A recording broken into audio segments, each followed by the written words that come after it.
स्वागत है आप सभी का शिक्षक शिक्षा यूट्यूब चैनल पर।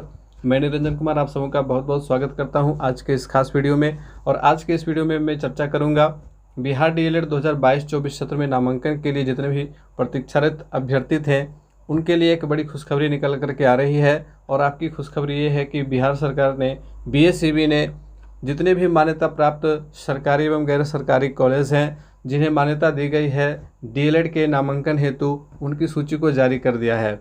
और अब बहुत ही जल्द आपका नोटिफिकेशन भी इसी सप्ताह में जारी कर दिया जाएगा। तो बने रहेंगे हमारे चैनल के साथ, बिल्कुल अपडेट खबर मिलती रहेगी। और जैसे ही नोटिफिकेशन जारी किया जाएगा तो उसकी पूरी जानकारी आप लोगों को दी जाएगी। और जितने भी सवाल आप लोगों के हैं, जैसे कि इंट्रांस एग्ज़ाम होगा या फिर नहीं होगा, तो मैंने शुरू में ये अनुमान लगाया था कि इंट्रांस एग्ज़ाम होगा, लेकिन फिर बाद में मुझे कन्फर्मेशन मिला, हमारे एक सर हैं उनके द्वारा मुझे मैसेज प्राप्त हुआ कि नहीं, इस बार इंट्रांस एग्ज़ाम नहीं लिया जाएगा। तो उम्मीद है कि इंट्रांस एग्ज़ाम नहीं ही लिया जाएगा। और चलिए सबसे पहले देखेंगे कि मान्यता प्राप्त जो कॉलेज हैं उनकी सूची कैसे जारी की गई है। और यहाँ पे आप स्क्रीन पे देख पा रहे होंगे बिहार राज्य में डीएलएड कोर्स हेतु संबद्धता प्राप्त प्रशिक्षण संस्थानों की सूची। और यहाँ पे देखिए क्रम संख्या, प्रमंडल वार, प्रमंडल के अनुसार, उसके बाद जिला का नाम, प्रमंडल में जो ज़िले हैं, और वहाँ पे जितने भी सरकारी एवं गैर सरकारी कॉलेज हैं सबकी सूची जारी की गई है। अगला कॉलम देखिए सरकारी या फिर गैर सरकारी का है। इसके बाद महाविद्यालय का नाम, पता और उसकी वेबसाइट भी दी गई। इसमें सबसे खास बात यह है कि सबकी वेबसाइट भी दी गई है। आपको कहीं भी भटकने की ज़रूरत नहीं है, किसी के बहकावे में आने की ज़रूरत नहीं है, किसी की ठगी के शिकार होने की ज़रूरत नहीं है। आप अपने मोबाइल से सिंपली इसके एड्रेस को टाइप करेंगे और इनका वेबसाइट खुल करके आ जाएगा। कुल आवंटित सीटों की संख्या की कितने अधिकतम सीट पे नामांकन हो सकता है वहाँ पे ये भी दिया गया है। और एनसीटीई से मान्यता प्राप्त कब हुआ, उस संस्थान ने एनसीटीई से मान्यता प्राप्त कब की, और बिहार सरकार ने कब संबद्धता प्राप्त प्रदान की है। तो ये सारी चीज़ें दी हैं, डिटेल के साथ, दिनांक के साथ दिया हुआ है।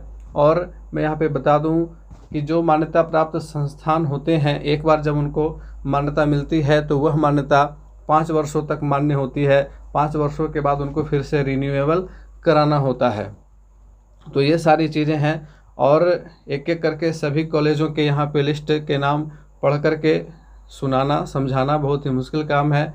इसके लिए सबसे आसान सा उपाय ये है कि मैं इस सूची को आपको टेलीग्राम पे उपलब्ध करा दूंगा।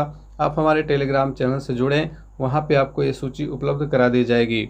बहरहाल यहाँ पे मोटे तौर पर देखेंगे कि मगध प्रमंडल के अंदर आपको गया में टोटल सरकारी और गैर सरकारी मिला करके 18 कॉलेज हैं। 18 कॉलेज यहाँ पे टोटल आप देख पा रहे हैं। 18वां नंबर मगध गया सरकारी। और गया के अंदर सरकारी कॉलेज कितने हैं तो उसकी चर्चा करें तो केवल 2 ही सरकारी कॉलेज हैं। इसको भी आप ध्यान देंगे। सरकारी और सरकारी यहाँ पे देख रहे हैं, प्राथमिक शिक्षक शिक्षा महाविद्यालय शेरघाटी गया में एक है, और दूसरा है जिला शिक्षा एवं प्रशिक्षण संस्थान डाइट गया में है। तो एक पीटीईसी गया में है और एक डाइट गया में है। ठीक है, शेरघाटी और गया ये 2 जगह पे यहाँ पे हैं। और सीटों की संख्या यहाँ पे देख लें तो सीट आपको यहाँ 50-50 यानी कि कुल 100 सीट है। 50-50 का बंटवारा क्यों किया गया है? 50 सीट साइंस के लिए होता है और 50 सीट 50-50% दोनों के लिए होता है। ठीक है, आर्ट्स कॉमर्स के लिए 50% और साइंस के लिए 50%।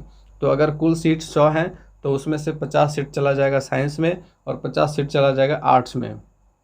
इसके बाद दूसरा जो डाइट है वहाँ पे देखेंगे कि कुल मिलाकर के 150 सीटें हैं। ठीक है, तो 150 सीटों में से आपको 75 सीट जो है वो साइंस के लिए हो जाएगा और 75 आपके आर्ट्स के लिए हो जाएगा।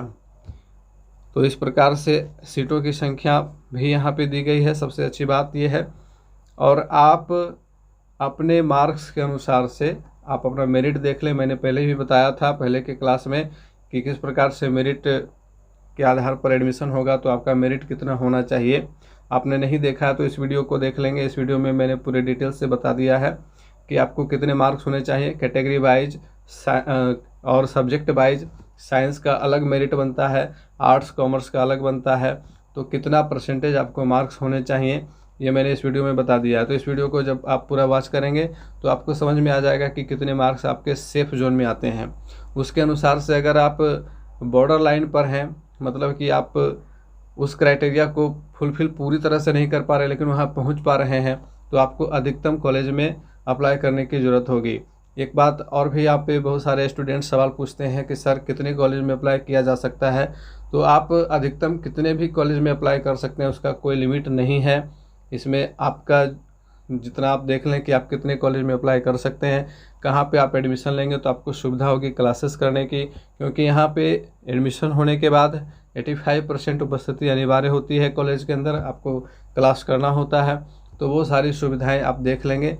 एक चीज़ और यहाँ पे बताता चलूँ कि कॉलेज में एडमिशन होने के बाद अधिकतम कॉलेजों में, अधिकांश कॉलेजों में, सभी कॉलेज में तो नहीं लेकिन अधिकांश कॉलेज में अब हॉस्टल की सुविधा उपलब्ध हो गई है। तो हॉस्टल की सुविधा अगर मिलती है तो सरकारी दर 4,000 रुपये वार्षिक है। तो 2 वर्ष में आपको 8,000 रुपये हॉस्टल के खर्च देने होंगे और बाद बाकी आपका खाना का जो खर्च होगा वो आपको खुद से वहन करना होगा।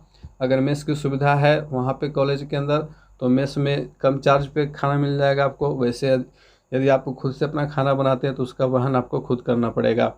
तो ये कुछ अलग से चार्जेज लगेंगे आपको वहाँ पे, लेकिन सुविधा मिल जाएगी आपको रहने खाने की। तो क्लास करना अनिवार्य है इसके अंदर। ये सारी चीज़ों को समझते चलेंगे। तो बाकी और भी देख लेंगे कि मगध के अंदर नवादा में भी बहुत सारे कॉलेज हैं और जितने भी गैर सरकारी कॉलेज हैं उनका पूरा नाम और पता ईमेल आईडी के साथ दिया हुआ है, ताकि आपको कहीं भी भटकने की ज़रूरत नहीं है, किसी से पूछने की ज़रूरत नहीं है, बिचौलिए के चक्कर में पड़ने की ज़रूरत नहीं है। और इसी प्रकार से सभी ज़िलों के गैर सरकारी और सरकारी कॉलेजों के लिस्ट यहाँ पे आपको मिल जाएंगे। एक बार मैं पूरे इस PDF को स्क्रॉल कर दे रहा हूँ धीरे धीरे, ताकि आप स्क्रीनशॉट भी ले सकते हैं अपने। आप जिस प्रमंडल, जिस ज़िला में रहते हैं वहाँ पे जो डाइट है, वहाँ पे कितना सीट है, कब उसकी मान्यता मिली है, ये सारी जानकारी आपको यहाँ पे दिखाई जा रही है। तो कुछ और प्रश्न आप लोगों के थे, जैसे कि DLED में इंट्रांस एग्ज़ाम होगा या नहीं होगा। तो ये लगभग अब कंफर्म ही है कि इंट्रांस एग्ज़ाम नहीं होगा। आपको मार्क्स बेस्ड एडमिशन ही देखने को मिलेगा इस बार फिर से। और बहुत सारे स्टूडेंट्स लगातार कमेंट कर रहे थे कि सिलेबस के ऊपर जानकारी दी जाए। तो जब इंट्रांस एग्ज़ाम हुआ ही नहीं है पहले कभी, तो इसका सिलेबस पूरी तरह से डिटेल सिलेबस कहीं भी उपलब्ध नहीं था। और इंट्रांस एग्ज़ाम होने की संभावना इस बार भी 90% तो क्लियर हो गया कि अब इंट्रांस एग्ज़ाम नहीं होगा।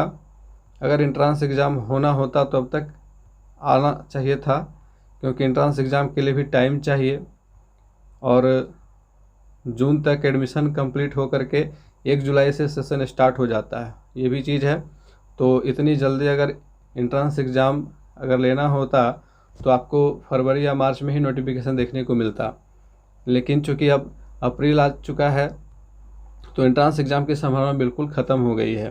क्योंकि अगर अभी इंट्रांस एग्ज़ाम की तैयारी के लिए अगर नोटिफिकेशन आता है तो फिर इंट्रांस एग्ज़ाम लेते लेते अगस्त पार हो जाएगा, जबकि जुलाई से ही सेशन स्टार्ट हो जाना चाहिए DLED के अंदर। तो वो सारी चीज़ें हैं, इसलिए मैं अब कंफर्म हूँ कि अब जो है इंट्रांस एग्ज़ाम नहीं होगा, इस बार भी मार्क्स बेस्ड एडमिशन ही होगा। तो मैं यहाँ पे धीरे धीरे स्क्रॉल करके आपको लगभग कितने कॉलेज हैं वो सारा यहाँ पे आप देख लेंगे। अभी हम लोग 202 पहुँच चुके हैं, 211, 221, 230 कॉलेजों की संख्या बढ़ गई है, सीटों की संख्या भी बढ़ गई है। कुछ प्राइवेट कॉलेज बढ़े हैं तो उनकी सूची भी आपको इसमें मिल जाएगी। और काफ़ी ज़्यादा कॉलेजों की संख्या होगी। अब देखिए लास्ट यहाँ पे आ गया 309 कॉलेज कुल मिला करके हैं। इसमें प्राइवेट कॉलेज भी हैं, सरकारी कॉलेज भी हैं, दोनों को मिला करके 309 कॉलेज हो गए हैं। और कुल सीटों की संख्या देखें तो 29,950 है। पिछले वर्ष 28,000 समथिंग था, इस बार 29,950 सीटें हो गई, लगभग 1,000 की संख्या बढ़ी है। तो यहाँ पे इस प्रकार से आप देख सकते हैं पूरे कॉलेजों की संख्या को। और इस लिस्ट को मैं अपने टेलीग्राम चैनल पे डाल दूँगा, व्हाट्सएप ग्रुप पे डाल दूँगा। तो आप जहाँ से भी सुविधा आपको मिले वहाँ से आप ज्वाइन करें और वहाँ से डाउनलोड कर लें इसे। तो अब जैसे ही नोटिफिकेशन जारी किया जाता है तो हम आपके लिए पूरी जानकारी लेकर के आएंगे, और लगातार हमारे साथ बने रहें। चैनल को अगर सब्सक्राइब नहीं किए तो सब्सक्राइब कर लें, ताकि जैसे ही वीडियो अपलोड हो तो उसका इन्फॉर्मेशन आपको मिल जाए और आप हमारे वीडियो के माध्यम से ऑथेंटिक जानकारी प्राप्त कर सकें। तो मिलते हैं फिर से अगले क्लास में, तब तक के लिए गुड बाय, टेक केयर।